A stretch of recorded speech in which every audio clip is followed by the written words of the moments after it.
वो सीट जीतना है, चाहे जैसे जीत जाए, शराब की बदौलत, मीट मछली की बदौलत या फिर नोट की बदौलत। सर, केंद्रीय श्री गुरु सिंह सभा का इस प्लेटफॉर्म पर आना और अपने कैंडिडेट्स को खड़ा करना, मेन रीजन ही यही था सर, क्योंकि पिछली कमेटियां ये भूल चुकी हैं शराब और मांस की जो वरतों जरूरत से ज्यादा और हो रही है, क्योंकि होनी नहीं चाहिए। ये हमारे गुरतामादी, मैं पंजाबी बोल सकता हूं, हमारे गुरतामादी संगत का प्यार हासिल करने का चुनाव है, कोई गवर्नमेंट का एमसीडी का चुनाव नहीं है, क्योंकि गवर्नमेंट सरेआम इन चीजों को यूज करती है। ये अपने गुरु का हुक्म भूल चुके हैं। कबीर खूब खाना खींचरी, जामे अमृत लोन, हेरा रोटी कारने गला कटावे कौन। अब ये अपना भूल चुकी है। मैं आपको गुरु गोविंद सिंह जी का हुक्मनामा पढ़ के सुनाता हूं, जो कि सरना कमेटी, आपने कहा ना वो आए नहीं है, अगर वो आते तो मैं उनसे भी बात करता कि किए जद बचन सतगुर कारण करन, सर्व संगत आद अंत मेरा खालसा। मानेगा हुक्म सो तो होवेगा सही, ना मानेगा हुक्म सो तो होवेगा बेहाल सा। पांच की कुसंगत, सर 5 की कुसंगत शराब मांस वगैरह, 5 की कुसंगत तज संगत स्यों प्रीत करे, दया और धर्म याहे त्यागे सब लालसा। हुक्का ना पीवे सीस दाढ़ी ना मुंडावे, सो तो वाहिगुरु वाहिगुरु वाहिगुरु जी का खालसा। हमारे तरविंदर सिंह मारवा जी ने यही कहा, जो हमारे कैंडिडेट जितने भी हैं वो साबत सूरत हों। मतलब आप लेते हैं पूरी जिम्मेदारी, क्योंकि ये फिर मैं पूछूंगा बब्बर साहब से। देखिए, मैंने अपने सहयोग के लिए बब्बर साहब को यहाँ रखा हुआ है। मैं बब्बर साहब जी से सहमत हूँ और डंके की चोट से लेता हूँ। हमारे जितने कैंडिडेट्स हैं सर, वो साबत सूरत हैं, अमृतधारी हैं और कौम की सेवा के लिए आगे आए हैं। जी, क्या आप मानते हैं कि जो कैंडिडेट्स खड़े हैं वो सही में सेवादार हैं? क्या मानते हैं आपकी जो कैंडिडेट्स खड़े हैं, चाहे वो जिस भी पार्टी के हो, सही में सेवादार हैं? सेवादार है, सही से, बिल्कुल सही। देखिए सर, जितने भी कैंडिडेट खड़े हैं वो तो हम इस बात को बिल्कुल सहमत हैं कि वो सही में सेवादार हैं। हम अपने जो वार्ड नंबर 27 के हैं सरदार गुरजीत सिंह पाला जी, वो सही में सेवादार हैं। 2 सालों से वो कम से कम हर गुरु जो गरीब तबका है उनकी सेवा में लगे हुए हैं। मैं ये सामने हमने यूके साहब खड़े हैं, इनके कैंडिडेट सरदार सुखबीर सिंह कालरा जी साइमर वार्ड से खड़े हुए हैं। मैं एक बात इनसे पूछना चाहूँगा कि ये कह रहे हैं कि सेवा के लिए हम आए हैं। सेवा के लिए जो आए उसके लिए तो हम मोस्ट वेलकम, आधी रात को भी तैयार हाजिर हैं। लेकिन जो साइज नंबर वार्ड के अंदर जो वाकया चल रहा है, उसके अंदर लोहड़ी वाले दिन उन्होंने एक पंडाल लगाया हमारे एरिया में, बहुत बड़ा पंडाल, जिसके ऊपर मेरे हिसाब से ज़्यादा नहीं तो 2-2.5 लाख रुपए खर्चा हुआ होगा। खुली दारू ऐसे चली जो कि एक बच्चा, छोटा छोटा बच्चा, आपको 14-15 साल के बच्चे होंगे, वो भी पी के सड़कों के ऊपर ऐसे पड़े हुए थे कि मैं आपको बता नहीं सकता, बिल्कुल सरेआम दारू वहां चली है। मैं सीधा पूछता हूं उनसे, यूके साहब आपके लिए ऐसे है, इसका एक ही सबसे बेस्ट होना चाहिए कि जो 291 कैंडिडेट हैं उनका अल्कोहलिक टेस्ट होना चाहिए, जो खड़े हैं ना। 291 का अल्कोहलिक टेस्ट बिल्कुल होना चाहिए, बिल्कुल। तो ये दिल्ली पुलिस से ये कहा जाए, जो भी है जो खड़ा हो, एक उसकी, मैं कहता हूं पहली बात है कि इलेक्शन नहीं होनी चाहिए, सिलेक्शन होनी चाहिए, नंबर 1। नंबर 2, देखो कि वो बंदा पंथक है कि नहीं है। यहां पर स्वाय, मैं खुद कहता हूं, आप ये कैंडिडेट देखें, आपस में वही कैंडिडेट आ जाते हैं, कभी बादल दल में चले गए, कभी सरना दल में चलेंगे। हमने जो पार्टी बनाई है उसमें कोई भी कैंडिडेट 95% कैंडिडेट है हमारा। पहली बात है, गवर्नमेंट ने हमें सिंबल नहीं दिया, हम सिंबल लड़ रहे हैं दशमेश सेवा सोसाइटी का। अगर हमारे पास सिंबल होता तो कम से कम हमारे पास 46 के 46 कैंडिडेट होते।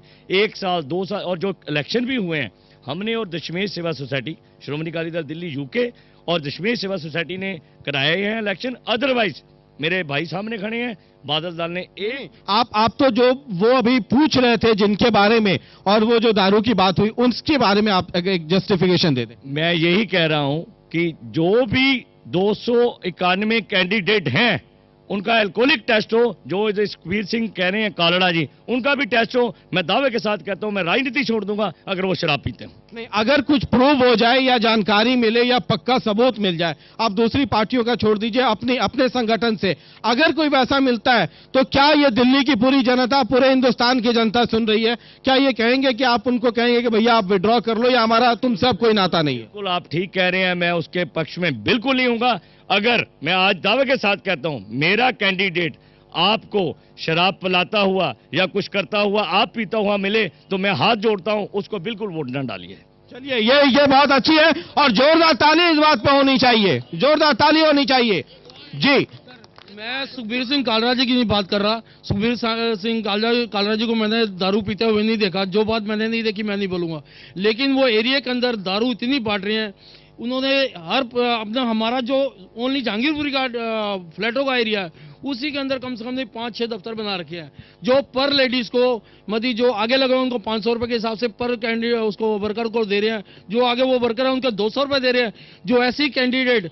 और इनके साथ रितु सिंह चौहान जी जो कि काउंसिलर इलेक्शन। हम बहुत पर्सनल ना हो, लार्जर इश्यू पे बात करें, लार्जर इश्यू पे बात करें। सर ऐसा ये जो है ना, ये बात हो रही है पैसे की, तो ये पैसा जो ही सबसे ज्यादा करप्ट हो रहा है। अगर ये गुल्लक में पैसा इनको देना बंद कर दो ना, मेरे हिसाब से कोई भी इनमें से कोई लीडर आगे आएगा नहीं कल से अगले इलेक्शन में। मतलब गुल्लक का पैसा बंद हो तो ये कोई नहीं दिखेंगे। अभी सारे अपना नाम वापस ले लेंगे, अभी आज ही कल ही जाके। और मेरा अब ये वक्त ऐसा आ गया है, मेरा कहना है, विचार है से अब संगत को, जिन लोगों को भावना से गुरु घर की सेवा करनी चाहते हैं निष्काम, उनको अब आजाद उम्मीदवार खड़े होने चाहिए, खुद ब खुद ही।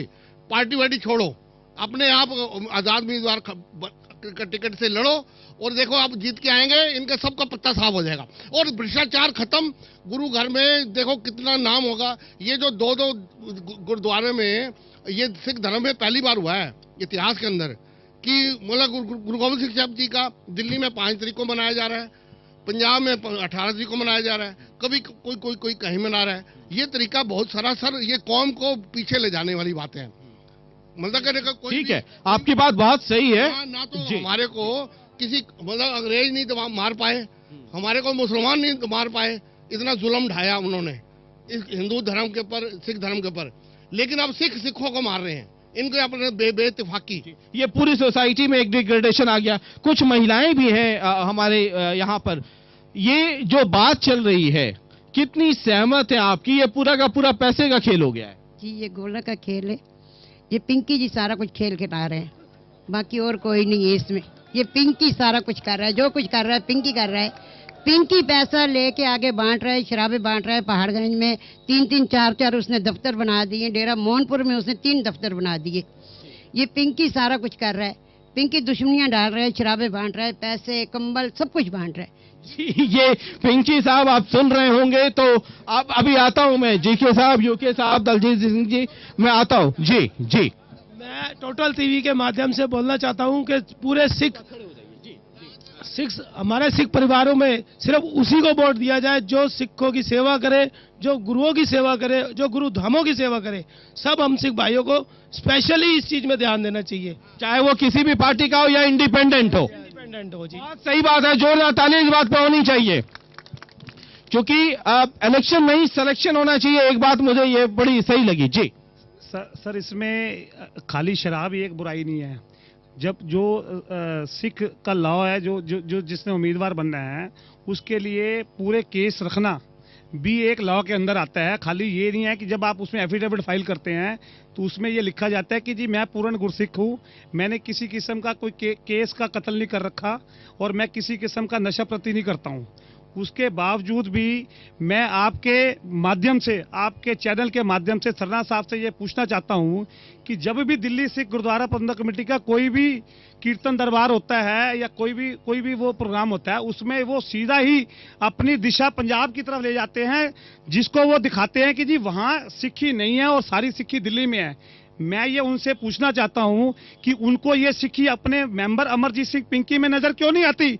ये सारी सीधी बुराई वो पंजाब के हर मेंबर की तरफ ले जाते हैं कि ये उसने वो बाल काटते हैं जी, वो सिख धर्म में नहीं है, वो नशा करते हैं। क्या ये उनको अमरजीत सिंह पिंकी को जब ये वो टिकट दे रहे थे, उन्होंने नहीं देखा कि उनकी दाढ़ी जो है वो एक नाई से सेट की हुई है और वो दाढ़ी कलर करता है? और जिसने 25 साल पहले गुरुद्वारा शीशगंज साहब की जगह 4x4 18 लाख रुपए लेके बाबा हरबंस सिंह कारते हुआ, आप संगत का एक एक पैसा बाबा हरबंस सिंह की गोलक में जाके आप डालते हैं। आप इसलिए डालते हैं कि ये पैसा हमारे गुरु धामों में लगे। उन्होंने 18 लाख रुपए लेके गुरुद्वारे की जगह खाली की। जो आप बताइए कि एक ईमानदार व्यक्ति एक छोटा सा टेबल लगा के अगर गुरु घर के कंगे कृपाने कड़े बच्चे, क्या वो 25 साल में 100 करोड़ का मालिक हो सकता है? क्या वो 100 करोड़ का मालिक हो सकता है? क्या ये जितनी इतनी किराए की दुकानें चल रही है, ये चल रही है?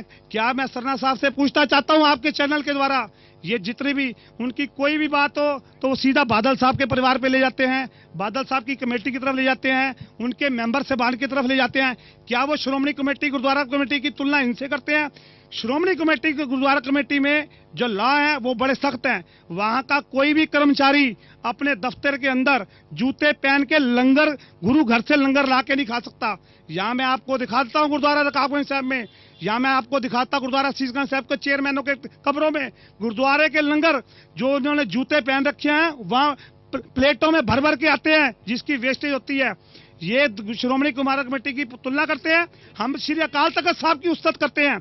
इन्होंने संगत को दो भागों में बांट दिया। श्री गुरु गोविंद सिंह जी का गुरुपर्व 5 जनवरी को मनाया गया है, बाकी पूरा विश्व, पूरा हिंदुस्तान उन्होंने 18 जनवरी को मनाया। हमारी उनसे भी यही प्रार्थना है कि वो अकाल तख्त साहब से ऊपर ना चले। अकाल तख्त साहब के ऊपर जो भी चलेगा उसका वही हाल होगा जो भी इस तब खाली टेबल का हो रहा है। चलिए सरना साहब, आप यहाँ मौजूद रहते तो इन तमाम सवालों का जवाब दे सकते थे। अगर आप इस वक्त भी आसपास हैं कहीं टाउन हॉल के तो अच्छा होगा यहां आ जाए। ये पोडियम और ये मंच और ये चैनल और ये पूरी की पूरी दिल्ली की जनता आपका इंतजार कर रही है। बहरहाल जी देखिए, मैं आपको ये कह दूं, आप रिक्वेस्ट और भेजिए, क्योंकि पिंकी जी को टीवी के आगे आने का शौक भी बड़ा है। उनको बुलाइए, मेरी गाड़ी भेज दीजिए, क्योंकि अगर अमरजीत सिंह पिंकी जैसे कैंडिडेट बन गए ना, चुन गए, तो इस कौम का सत्यानाश हो जाएगा। चलिए, अब ये इसमें मैं सरना साहब आपकी कोई मदद नहीं कर सकता, क्योंकि मैं किसी के लिए मदद के लिए खड़ा नहीं हुआ हूं। और ये एक दफा मैं चाहूंगा कि ये जरा इसको एक बार फिर से दिखा दिया जाए, क्योंकि जो वादा किया वो निभाना चाहिए था। आपको यहां होना चाहिए था, अपने आप को डिफेंड करते। और दिल्ली में शायद पब्लिक प्लेटफॉर्म पे ये पहला शो हो रहा है, चाहे वो सार्वजनिक मंच हो। टोटल टीवी ने एक पहल की थी कि तमाम लोगों को एक साथ इकट्ठा करें ताकि दिल्ली की जनता उनकी बात सुन सके और 27 तारीख को जब वोटिंग का समय आए तो वोट देने के लिए मन बना सके कि किसे वोट देना है। और ये पहला कार्यक्रम था दिल्ली के अंदर। 27 तारीख को वोटिंग होनी है और ये पहला कार्यक्रम है पूरी दिल्ली के अंदर जहां सभी लोगों को एक साथ एक मंच पर लाने की कोशिश की जा रही थी। बहरहाल एक हाथ उठ रहा है, मैं जरा आ जाऊं, फिर वापस आपके पास आऊंगा और